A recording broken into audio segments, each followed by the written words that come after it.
Welcome to the David Neyts Show! C'est moi, yeah. I wanted to do it myself. I know, right?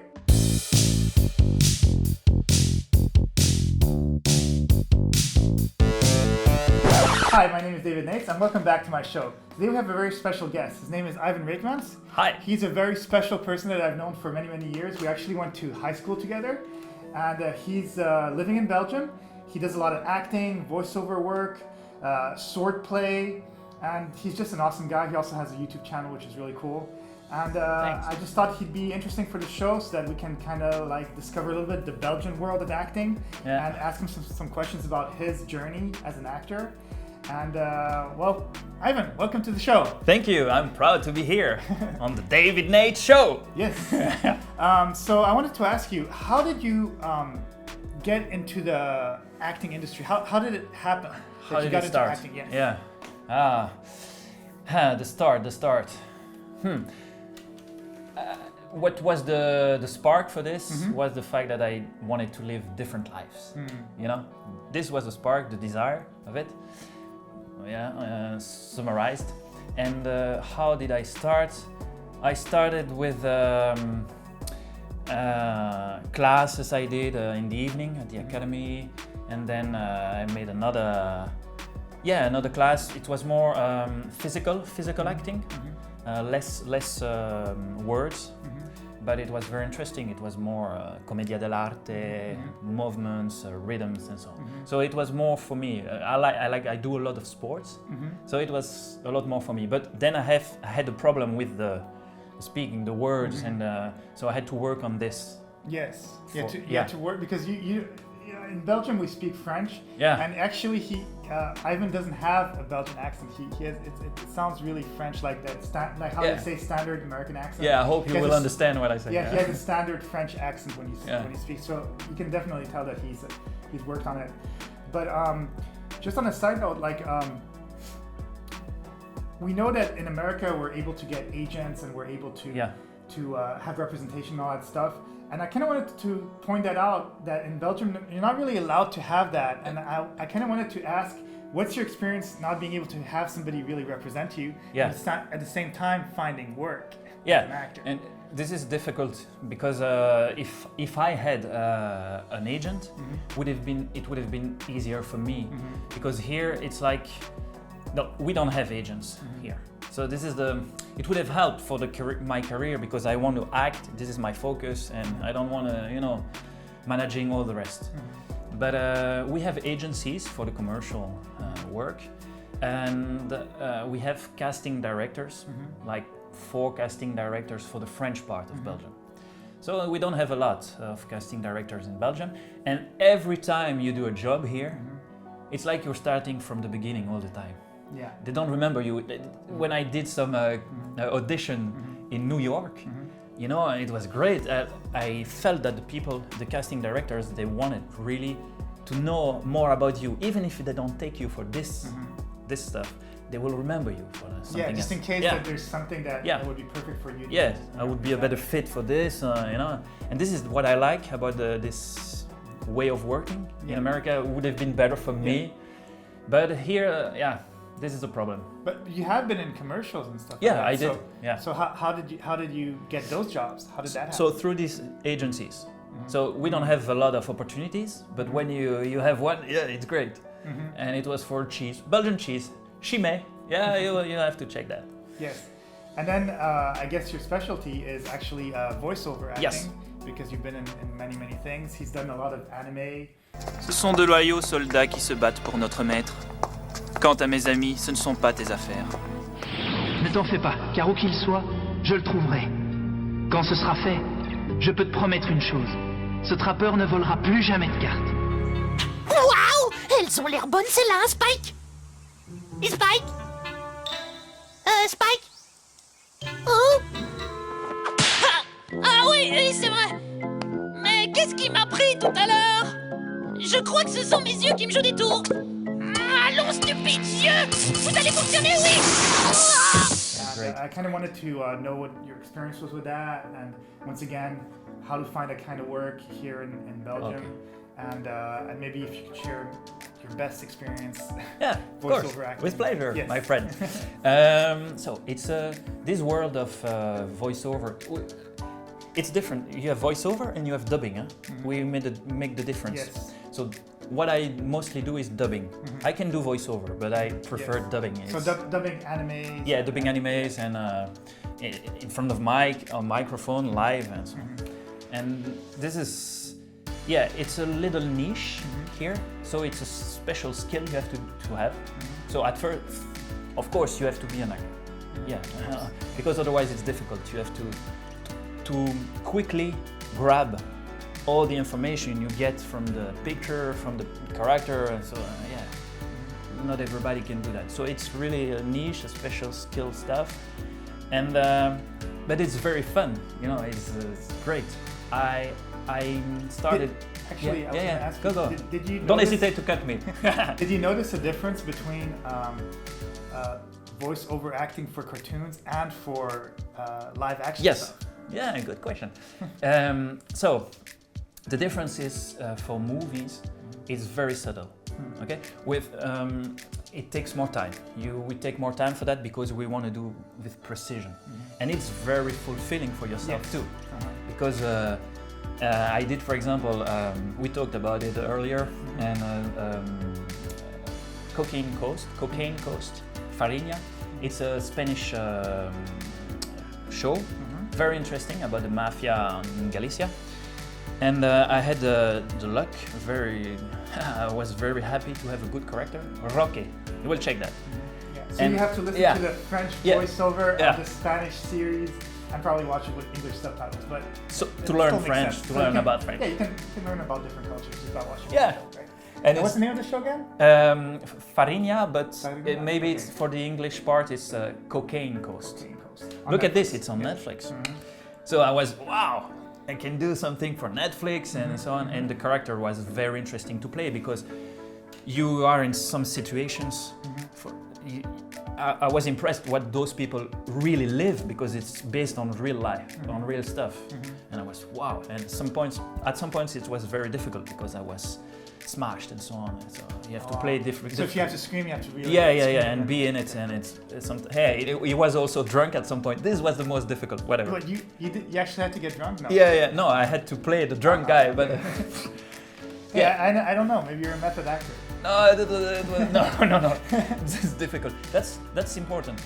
You cannot. It's difficult with dubbing work. You have to be aware, really focus when you come. You cannot have a party the day before. You have to, because there is the advantage that you don't prepare anything.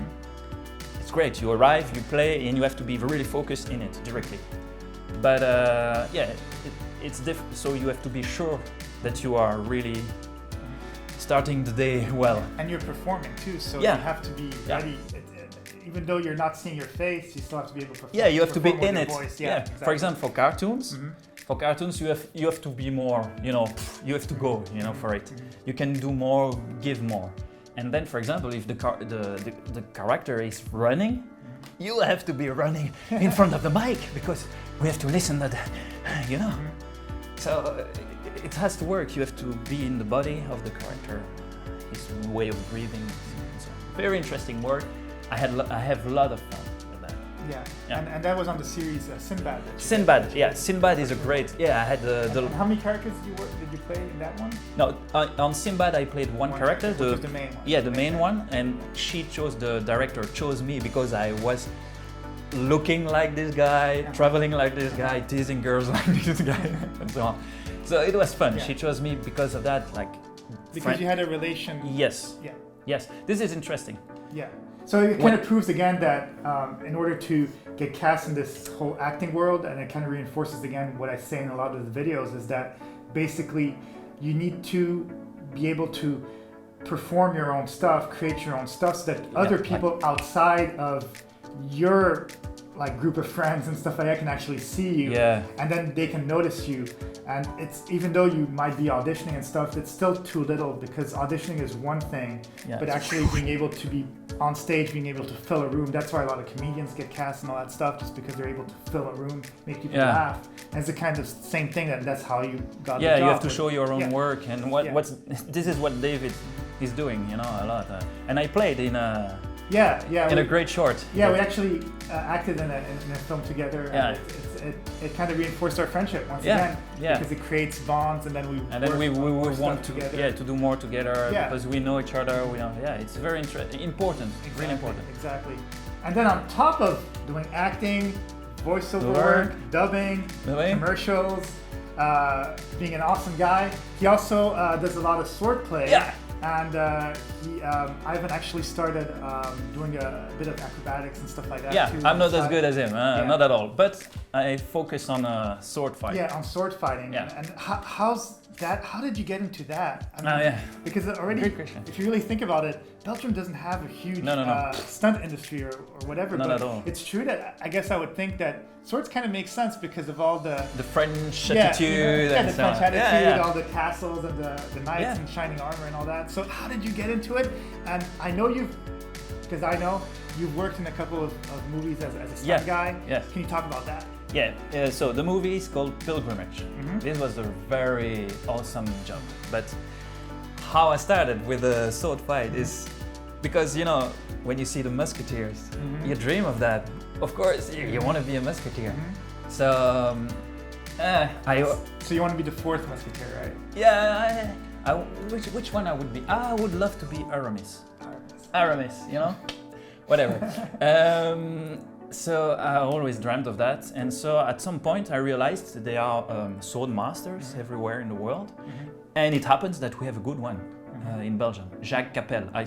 Lots of American people I met when I was traveling across the US know this one, Jacques Capel, a very good one. I learned with him since I followed class since 10 years. So and it's through him that you got that job. Yeah, through him and a friend of mine, again, you know, she knows stunt directors, and then we worked with a great Irish team on Pilgrimage, the Pilgrimage movie, here in Belgium. Okay. Yeah, it was very interesting job. Yes, and then you got to play with also people that are pretty known too. Yeah, the guys are working in Game of Thrones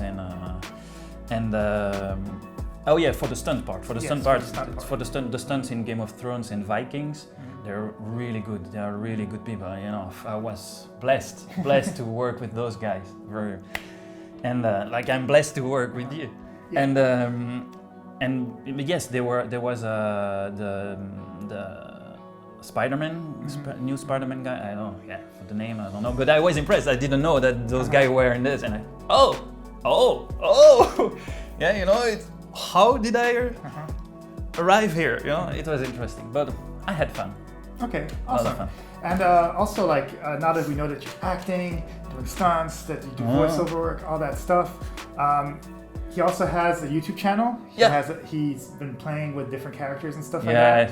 And just share with the audience a little bit, what do you see yourself doing very soon, and what projects would you like to do, and how would you like maybe just in few brief words, how would you want maybe the Belgian film industry to evolve in some way so that they could give more opportunities to newcomers and to be less into those whole social films and some more like Hollywood style films, which is it's not going to happen. But it's difficult to have that here. Huh? Yeah, it's because of the money.